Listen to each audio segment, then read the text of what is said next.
오늘의 컨텐츠 내용은요. 한글 프로그램의 화면 구성 요소, 저장하기, 불러오기, 글자 모양, 문단 모양을 사용하여 문서 편집하기, 문서에 표를 삽입하고 표에 있는 셀 테두리, 셀 배경색 바꾸기 등을 알아보도록 하겠습니다. 지금 현재 화면에 보이고 있는 것이 바탕화면인데요. 이 바탕화면에 있는 한글 프로그램을 더블 클릭을 해서 실행해 주겠습니다.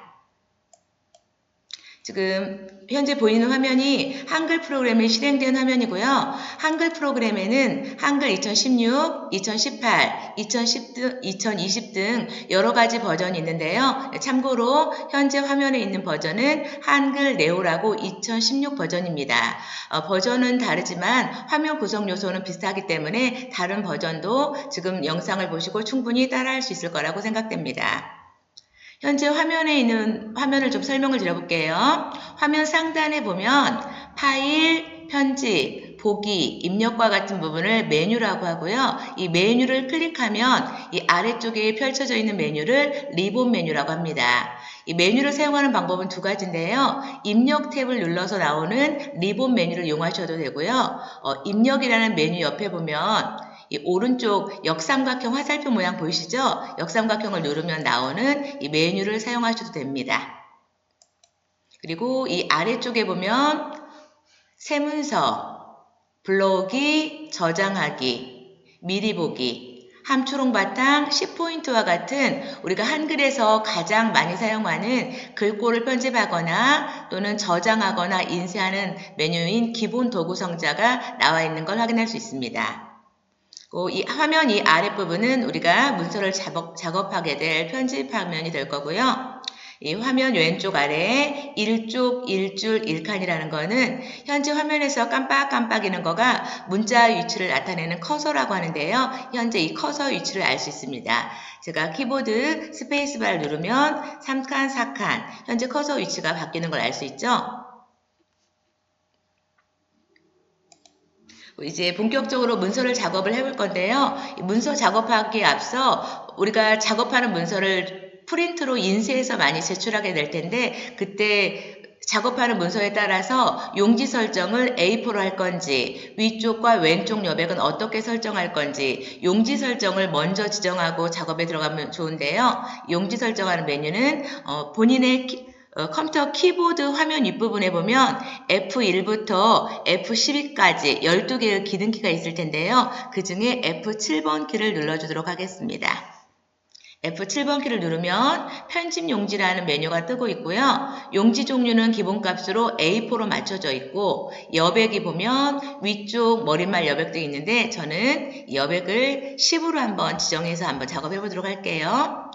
여백이 지금 왼쪽 여백이 30이고 오른쪽 여백이 30일 때는 이 화면 눈금자에 보면 편집 영역이 1에서 15까지 보통 A4 용지의 가로 길이가 21cm인데요. 왼쪽에 3cm, 오른쪽에 3cm를 빼서 실제 문서를 입력할 수 있는 영역은 15가 됩니다. 이때 여백을 조절하면 문서를 입력할 수 있는 영역도 늘어나겠죠.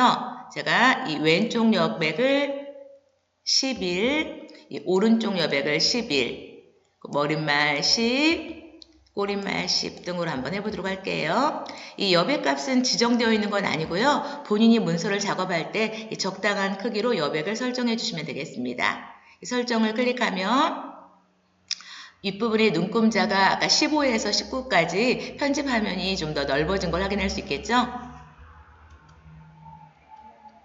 여기에서 간단하게 이제 내용을 한번 입력해 보도록 할게요. 애국가라는 내용을 한번 입력해 보도록 하겠습니다. 본인이 원하는 내용을 입력해 주시고 그 다음 줄로 내려가야 될 때가 있는데요. 그 다음 줄로 내려갈 때는 키보드 이 오른쪽에 보면 ENTER 엔터키라는 키를 눌러주면 커서가 이 아래로 내려가는 걸 확인할 수 있습니다. 저는 1절만 한번 입력해 보도록 할게요. 내용을 입력하고 사이뜨기를 할 때는 키보드 가장 긴 막대라고 할 수 있죠. 이 스페이스 바키를 눌러서 사이뜨기를 해주시면 되겠습니다. 엔터키를 눌러서 줄을 좀 바꿔주시고요.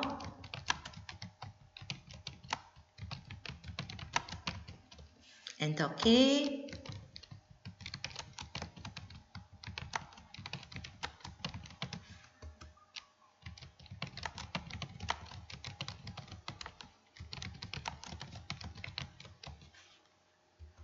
이렇게 내용을 입력해 봤는데요. 내용을 입력할 때 지금 이 애국가나 시처럼 문단이 끝까지 입력하지 않고 강제로 줄을 바꿔야 될 때가 있고요. 또는 소설처럼 문장이 길게 이어질 때는 엔터키가 아니라 자동 기행으로 넘겨야 될 경우가 있습니다. 이런 경우는 저희가 내용을 입력하고 이 오른쪽 끝에 가면 이 19까지 갔을 때 더 이상 공백이 없을 때 자동으로 그 다음 줄로 내려가서 글씨가 입력하게 되는데요. 이번에는 소설처럼 문장이 좀 긴 문장을 입력해 보도록 할게요.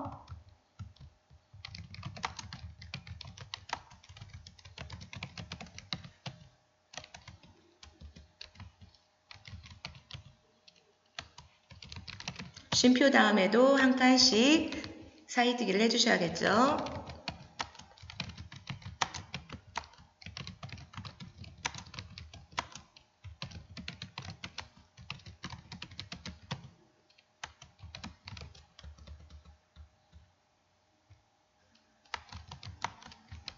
이 끝에 부분에 가면 제가 엔터키 누르지 않아도 다양이라고 입력하면 자동으로 그 다음 줄로 내려가는 걸 확인할 수 있습니다.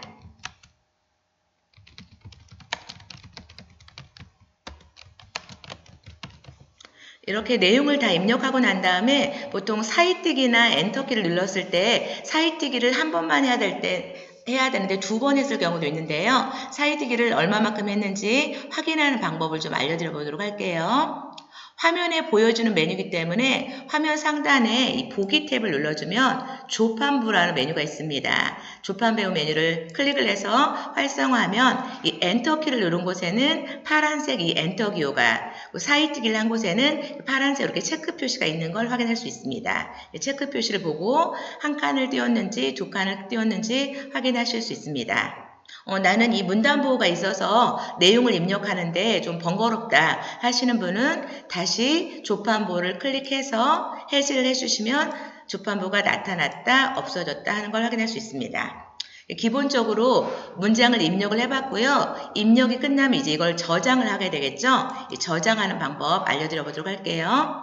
기본적인 저장은 이 화면 상단 파일 메뉴에서 이 저장하기라는 메뉴를 이용하셔도 되고요. 이 저장하기 옆에 이 왼쪽에 저장하기 아이콘 또는 오른쪽에 Alt S라고 영문이 있는데 이거는 단축키라고 해서 이 파일이라는 메뉴에 굳이 들어오지 않고도 키보드 이 Alt와 S를 동시에 눌러서 저장할 수도 있다는 뜻입니다. 저장하기 메뉴고요. 저는 제가 자주 사용하는 이 서식 도구 상자에 있는 이 저장하기라는 이 아이콘으로 한번 저장해 보도록 할게요. 이 마우스를 가져다 놓으면 저장하기라는 말이 나오고 클릭을 해서 저장을 해보도록 하겠습니다. 본인이 문서를 저장할 때는 저장하는 위치를 잘 기억을 하셔야 되는데요. 기본적으로는 내 PC 안에 이 문서 폴더에 저장되는 경우가 많이 있습니다. 저도 내 PC에 문서에 저장을 해보도록 할게요. 그리고 문서를 저장할 때는 파일 이름이 필요한데 이름을 지정하지 않아도 제가 첫 번째 줄에 예국가라는 내용을 입력을 했었죠. 그러면 이 첫 번째 줄에 있는 내용이 파일 이름으로 들어가는 걸 확인할 수 있습니다. 저는 이름을 애국가라고 할 거고 저장을 해보도록 하겠습니다.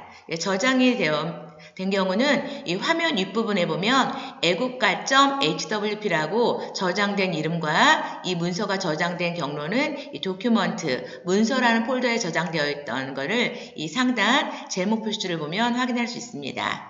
문서 작업이 끝났을 경우 이 오른쪽 X 닫기 창으로 작업창을 닫아보도록 할게요. 그래서 기본적으로 한글에서 문서를 입력하고 저장해 보았고요. 이제 저장한 문서를 불러와서 이어서 작업을 하거나 편집하는 기능을 알아보도록 하겠습니다. 바탕화면에 이 내 PC를 더블 클릭을 해주시고요. 저희가 문서를 저장한 경로 이 왼쪽 탐색창에서 문서를 클릭해 주시면 이 오른쪽에 이 애국가라고 본인이 저장했던 문서가 있는 걸 확인할 수 있습니다. 이 애국가 파일을 마우스로 더블 클릭을 해서 창을 열어보도록 하겠습니다.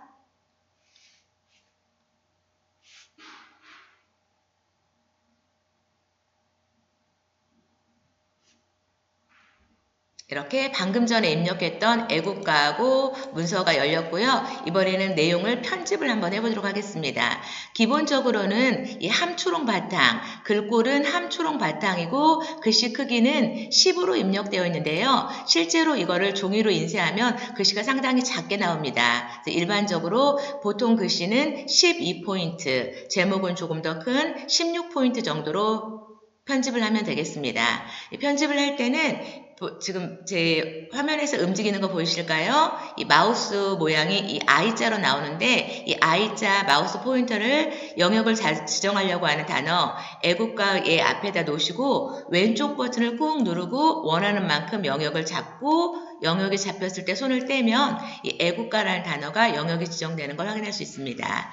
편집하고자 하는 단어를 영역을 먼저 잡아주시고요. 화면 상단에서 함초롱 바탕 옆에 있는 역삼각형, 보통 목록 단추라고 하는데요. 이 목록 단추를 클릭하면 컴퓨터에 저장되어 있는 다양한 글꼴이 나오는 걸 확인할 수 있습니다. 저는 제목이니까 좀 두꺼운 글씨인 한컴 윤고딕으로 한번 해보도록 할게요. 서체가 반듯한 고딕체로 바뀌는 걸 확인할 수 있고요. 글씨 크기는 10포인트를 클릭해서 16포인트로 지정해 보도록 하겠습니다. 보기 좋게 정렬하기 위해서 이 오른쪽에 보면 왼쪽 정렬, 가운데 정렬, 오른쪽 정렬, 문서의 내용을 정렬할 수 있는 메뉴가 있는데요. 저는 가운데 정렬로 가운데로 보내보도록 하겠습니다. 이렇게 문서 편집이 끝난 다음에는 아무 곳이나 빈 곳을 마우스로 클릭을 하면 영역이 해제되는 걸 확인할 수 있습니다. 이번에는 이 동해물과 백두산이 1절의 내용을 전부 다 한꺼번에 편집해 보도록 할게요. 영역을 잡을 때 마우스로 원하는 단어만 이렇게 드래그해서 영역을 잡으셔도 되고요. 여러 개의 줄을 잡을 때는 이 마우스가 보통은 글자에서는 이 I자 모양으로 나오는데 이 문서의 왼쪽 끝으로 가져다 놓으면 화살표 모양이 되는 경우가 있습니다. 이 화살표 모양일 때 왼쪽 버튼을 꾹 누르고 아래로 드래그하면 행 단위로 영역이 지정이 돼서 조금 더 빠르게 지정하는 걸 확인할 수 있습니다. 영역 지정을 잘못했다고 한다면 윗부분으로 다시 올라가서 영역 지정이 완성이 되었을 때 왼쪽 버튼에서 손을 떼서 영역을 지정하시면 되고요. 영역 지정이 내가 잘못되었다 할 때는 빈 곳을 클릭해서 영역을 해제하고 다시 지정하시면 되겠습니다. 이 왼쪽 끝에다 놓고 마우스가 화살표 모양일 때 왼쪽 버튼을 꾹 누르고 아래로 드래그 원하는 만큼 영역 지정했을 때 마우스 왼쪽 버튼에서 손을 떼주시면 되겠습니다. 이번에도 글꼴을 한번 바꿔보도록 할게요. 이 함초롱 바탕이라는 게 있는데 이 본인이 원하는 글꼴이 있다고 한다면 이 함초롱 바탕이라는 글씨를 영역을 지정해서 원하는 글꼴 이름을 직접 입력해 주셔도 되겠습니다. 저는 도둠이라고 입력을 해보도록 할게요. 직접 이름을 입력했을 때는 키보드 엔터키를 눌러주시면 글꼴이 도둠체로 바뀌는 걸 확인할 수 있고요. 글씨 크기는 12포인트 그리고 가운데 정렬을 해보도록 하겠습니다.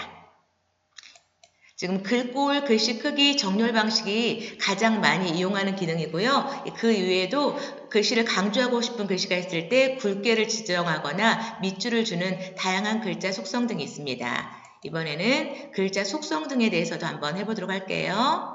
이 동해물과라는 글씨만 영역을 잡고 이 글씨를 강조하고 싶다라고 하면 글씨 크기 옆에 처음에 있는 가는 진하게 두 번째 있는 글씨는 기울임이라고 해서 글씨를 약간 비스듬하게 나오는 서식이고요. 세 번째는 밑줄, 네 번째는 글씨를 취소하는 취소선, 그 다음 글자색 메뉴가 있습니다. 저는 첫 번째 있는 이 굵게를 한번 지정해 보도록 할게요.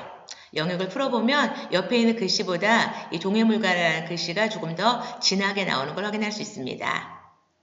원하는 만큼 영역을 지정하시고 이번에는 기울임을 접어도록 할게요. 약간 비스듬하게 나오는 걸 할 수 있고요. 이 우리나라 만세라는 문구를 영역을 잡고 이번에는 밑줄을 줄 건데 앞에 있는 굵게나 진하게는 가라는 속성만 있는데 세 번째 있는 밑줄은 옆에 있는 역삼각형이 있다는 건 이 목록 단추를 눌렀을 때 밑줄 메뉴가 더 다양하게 있다는 걸 확인할 수 있습니다. 저는 밑줄을 두 줄로 한번 접어보도록 할게요. 이번에는 글씨색도 한번 바꿔보도록 하겠습니다. 이 가라는 글자색을 누르면 기본 글씨색인 빨간색이 되는 거고요. 옆에 있는 목록 단추를 클릭해서 다양한 색상이 나오고 있고요. 이 색상도 이 색상 테마가 여러 가지가 있는데요. 이 오른쪽 끝에 있는 이 삼각형 모양을 펼쳐보면 오피스, 기본, 이 누를 때마다 이 색상의 값도 바뀌는 걸 확인할 수 있습니다. 저는 이 오피스 색상에서 이 파란색으로 한번 바꿔보도록 하겠습니다. 이렇게 해서 기본적인 글자 모양과 문장 정렬로 글씨를 편집을 해보았고요. 이 아래쪽에 있는 문장도 제가 한번 편집을 해볼 건데 저희가 내용을 입력할 때 엔터키로 해서 줄을 내리시는데 엔터키로 내려서 내용을 계속 입력하다가 문서 내용이 많으면 자동으로 2페이지, 3페이지로 넘어갈 건데요. 그렇지 않고 본인이 특정 부분을 강제로 쪽을 나눠야 될 때도 있습니다. 제가 이 두 번째 있는 문장을 강제로 이쪽으로 한번 넘겨보도록 할게요. 현재는 1페이지에 있는데 원하는 내용 앞에 커서를 두시고 키보드 이 왼쪽에 보면 CTRL 컨트롤 키라고 했었죠. 이 컨트롤 키를 누른 상태에서 이 엔터 키를 눌러주시면 이렇게 이쪽이라고 해서 문서 내용이 2페이지로 넘어가는 걸 확인할 수 있습니다. 이 애국가는 1페이지에 있는 거고요. 이 마우스 가운데에 있는 바퀴 모양 휠 버튼을 눌러서 이 아래쪽으로 내려가 보면 이 농촌 체험이라는 내용은 2페이지로 넘겨온 걸 확인할 수 있습니다. 또는 이 2페이지로 넘긴 내용을 다시 1페이지로 붙이고 싶다. 이럴 때는 이 단어 앞에 커서를 두시고요. 키보드 보통 글씨를 지울 때 많이 사용하는 키죠. 이 백스페이스 키, 엔터 키 위에 있는 BACK, SPAC 왼쪽 화살표키로 되어 있는 이 백스페이스 키를 눌러주시면 다시 1페이지하고 내용이 합쳐지는 걸 확인할 수 있습니다.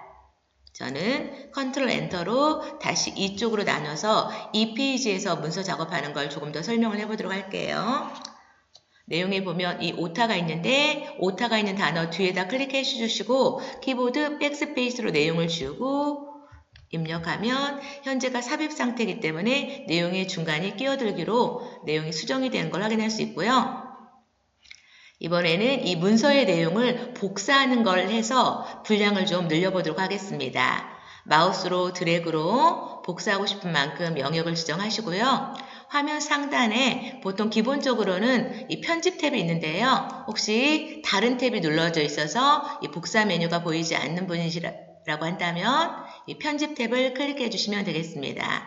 기본적으로 편집 안에 우리가 가장 많이 이용하는 복사하기 기능, 글자 모양 지정하는 기능 또는 용지 방향을 바꾸는 이 다양한 메뉴가 있다는 걸 확인할 수 있습니다. 이 편집 메뉴에서 이 복사하기 또는 키보드 단축키 컨트롤 C를 이용하셔도 됩니다. 제가 복사하기를 눌렀는데 이 복사하기를 눌러도 화면에는 어떤 변화가 없지만 키보드 임시 기억 장소인 클립보드의 내용이 저장되어 있는 걸 확인할 수 있습니다.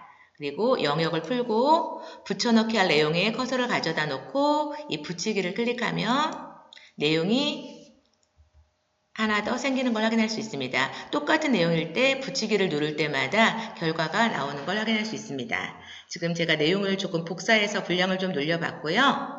자동 개행을 했을 때 어떤 결과가 있는지 보여주기 위해서 했는데 이 윗부분은 제가 자동 개행으로 해서 문장이 자연스럽게 내려온 문장이고요. 이 아래에 있는 내용은 제가 이 다자에서 강제로 엔터키로 한번 커서를 내려보도록 할게요.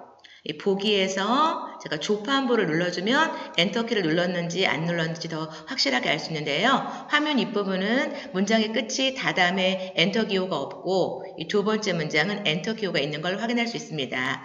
화면에서 보기에는 똑같아 보이지만 이제 편집하기 위해서 글씨 크기를 한번 조절하면 어떤 변화가 있는지 한번 보세요. 마우스로 드래그해서 첫 번째 줄의 내용을 잡고 글씨 크기가 10포인트로 되어 있는데 이 글씨 크기를 12포인트로 바꿔보도록 하겠습니다. 12포인트로 바뀌었을 때 자연스럽게 문장이 아래로 내려오는 걸 확인할 수 있고요. 이 두 번째 문장도 영역을 잡고 이 글씨 크기를 12포인트로 바꿔보도록 할게요. 이렇게 하면 이 첫 번째 문장이 내려가면서 이 다라는 문장을 엔터키를 눌렀을 때 그 다음 문장이 이어지지 않고 강제로 줄을 바꿨기 때문에 세 번째 줄로 내용이 변경되는 걸 확인할 수 있습니다. 이런 영향을 받기 때문에 문장식으로 내용을 입력할 때는 문단의 끝에서 엔터키가 아닌 자동 개행으로 내용을 입력하셔야 편집할 때 문장이 자연스럽게 연결되는 걸 확인할 수 있습니다. 혹시라도 본인이 엔터키를 눌러서 강제로 줄을 바꿨다고 할 때는 이 세 번째 문장 앞에 클릭해서 마우스를 가져다 놓으시고 이 백스페이스 키로 눌러서 이렇게 연결해 주시는 방법도 있습니다. 조판부를 해제해 보도록 할게요. 이렇게 해서 가장 기본적인 기능인 글자 모양과 정렬하는 방식에 대해서 알아보았고요. 이번에는 문서를 저장할 건데요. 때에 따라서 문서의 내용을 원본을 보호하고 편집한 결과를 따로 저장해야 될 때가 있는데 그런 경우는 다른 이름으로 저장을 하면 원본을 보호할 수 있습니다. 화면 상단 이 왼쪽 위에 파일 메뉴를 클릭하시고 다른 이름으로 저장해 보도록 할게요. 원래의 이름은 애국가였다라고 한다면 애국가 뒤에서 클릭하시고 애국가 편집이라고 저는 이름을 수정을 해보도록 할게요. 그리고 저장을 클릭해 주도록 하겠습니다. 저장이 되고 작업이 끝났기 때문에 이 오른쪽에 X로 닫기 단추를 눌러볼 거고요. 이제 결과를 확인해 보면 애국가라는 문서와 애국가 편집이라는 문서가 이 두 개가 만들어진 걸 확인할 수 있고요. 이 두 개의 내용이 어떻게 저장되어 있는지 비교해 보도록 하겠습니다. 애국가를 더블 클릭해서 열면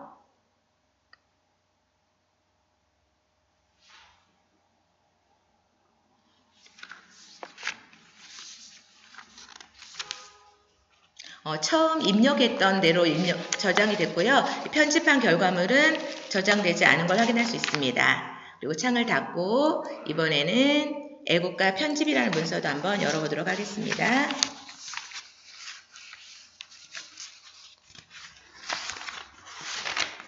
이 두 번째는 글자 모양과 글씨 크기 등 다양하게 편집한 1페이지 문서, 이 아래쪽에 2페이지 문서가 저장된 걸 확인할 수 있습니다. 이렇게 한글에서 저희가 가장 많이 사용하는 기능은 글자 문서 내용을 입력하고 글자 모양, 글씨 크기, 문장을 정렬하는 방식을 많이 있는데요. 지금 이번에는 기본적인 기능에 대해서 알아보았고 이 두 번째로 저희가 문서 작업을 하다 보면 표 작업을 해야 될 때도 있는데요. 표를 만드는 방법도 한번 소개해 보도록 하겠습니다. 현재 창을 전부 다 닫고 다시 한글을 더블 클릭으로 실행을 해주시고요.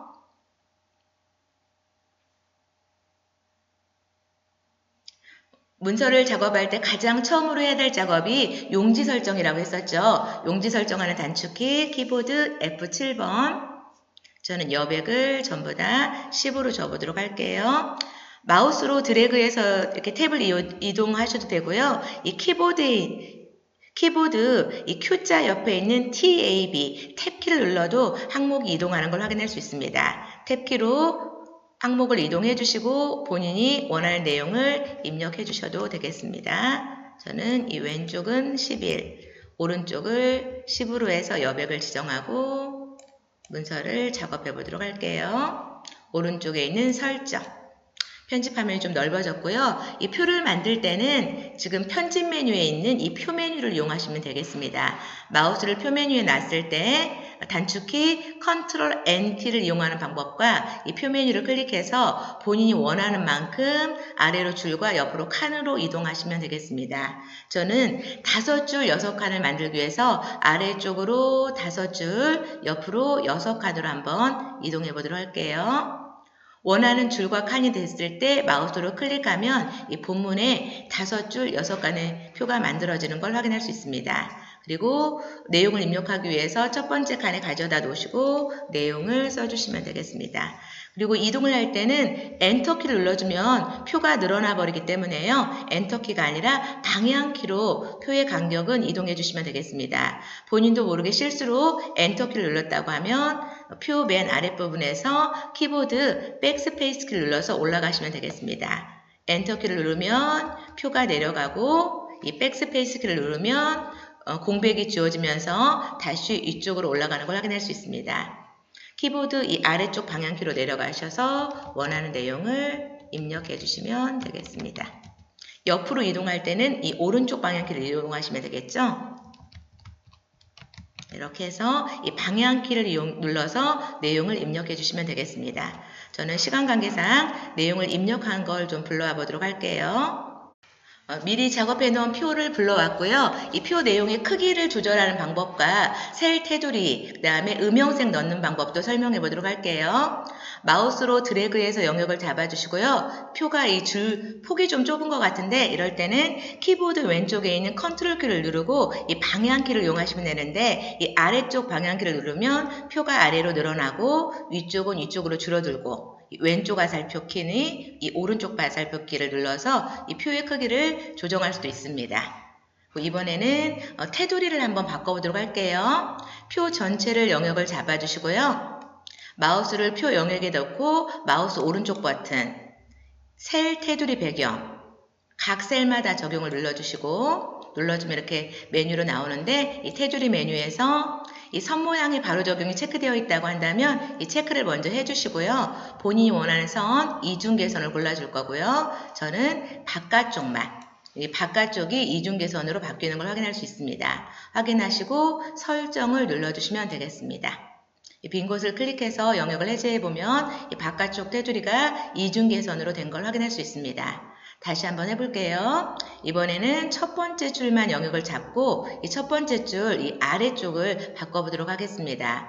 이 마우스 오른쪽 버튼 눌러서 셀 테두리 배경이라는 메뉴로 들어가셔도 되고요. 보통 이 테두리가 라인이라고 하죠. 라인에 첫 글자 L을 누르면 바로 테두리 메뉴로 들어오는 걸 확인할 수 있습니다. 원하는 선 종류를 선택하시고 저는 이 아래쪽만 할 거기 때문에 이 아래, 위, 원하는 방향 있죠? 이 왼쪽, 이 오른쪽, 위, 아래 본인이 테두리를 주고자 하는 부분을 선택하시고 미리 보기에서 테두리가 들어간 걸 확인하시고 설정을 눌러주시면 되겠습니다. 그리고 이번에는 강조하고 싶은 이 제목만 노란색으로 셀 배경색 바꾸는 것도 한번 해보도록 할게요. 마우스로 영역을 먼저 잡아주시고요.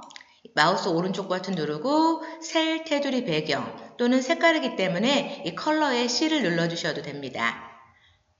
컬러의 C를 눌렀을 때는 배경 탭으로 바로 올 거고요. 메뉴로 들어왔을 때는 이 윗부분에 배경을 눌러서 이동해 주시면 되겠습니다. 색을 눌러주시고 저는 면색을 노란색으로 선택해 보도록 하겠습니다. 오른쪽에 설정하면 지금은 색깔이 파란색처럼 보이는데 영역 지정이 되어서 그렇게 보이는 거고요. 빈 곳을 클릭해서 영역을 해제하면 본인이 선택한 노란색으로 입력되는 걸 확인할 수 있습니다. 그리고 한글에는 간단한 계산 기능이 있는데요. 이 오른쪽 끝에 합계를 한번 구해보도록 하겠습니다. 합계를 구하고자 하는 만큼 영역을 잡아주시고요. 이 마우스 오른쪽 버튼을 누르면 이 아래쪽에 있는 메뉴 중 블록 계산식의 블록 합계 평균 곶 저는 블록 합계를 한번 선택해 보도록 할게요. 이렇게 블록 합계가 숫자로 나오는 걸 확인할 수 있습니다.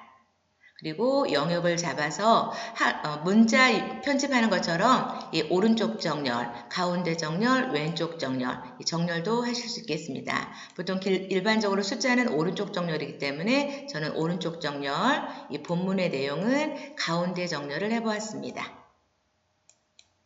그리고 이제 문서 작업이 끝난 다음에 저장할 때 이 메뉴 아이콘을 이용하셔도 되고요. 작업이 다 끝났기 때문에 보통 우리가 닫기 버튼인 이 X를 누르게 되죠. 이 X를 눌러서 저장하셔도 되겠습니다. X를 누르면 저장할까요? 라고 뜨는데 저는 이미 이름이 있었기 때문에 이 소방사덤이라는 이름으로 저장이 되는 걸 확인할 수 있습니다. 이번 시간에는 한글 프로그램의 화면 구성 요소와 문서를 작업하고 저장하기, 저장한 문서를 다시 불러와서 글자 모양, 문단 모양 기능을 이용해서 편집하기, 간단한 표를 만들고 셀 배경색과 셀 테두리 배경을 지정하는 방법을 알아보았습니다. 지금까지 청강해 주셔서 감사합니다.